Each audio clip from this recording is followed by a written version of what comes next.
no laws of its own. How can we talk of peace when we've got POTA, when we've got IPA, when we've got ZBC, Zimbabwe Broadcasting Act, which infringes on freedom of association, infringes on freedom of press, infringes on freedom of information? Where the state has not ratified the Convention Against Torture, Zimbabwe is a member of the United Nations.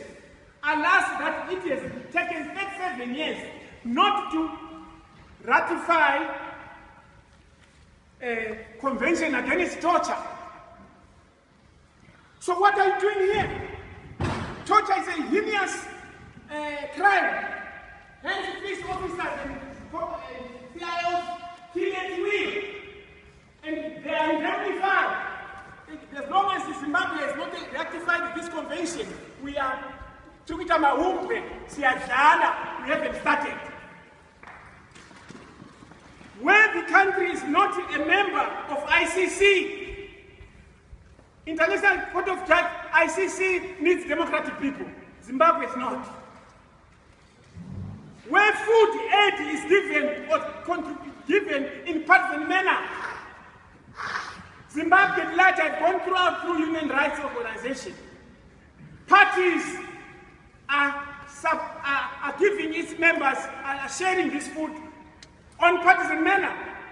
Emagwege, where I reside, a certain party has assumed powers, and abantu abadala, they are starving, but the young girls are given food, and you talk of peace in such an area. How can you move like that? Where there are missing persons, nyama, missed a day at night, a young man Zamara, missed a exam, where people are still missing, ladies, missing people. Are we going to have peace in Zimbabwe?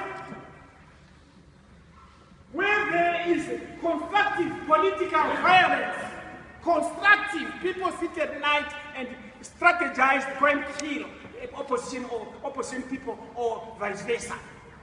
That has to stop. It has to be enunciated in this bill. Where there is death sentence, you are held until you are pronounced dead. The most heinous evil against humanity. Where there is death penalty, the progressive world has said neither to death penalty, but Zimbabweans, we are still moving with the death penalty, and we talk of peace.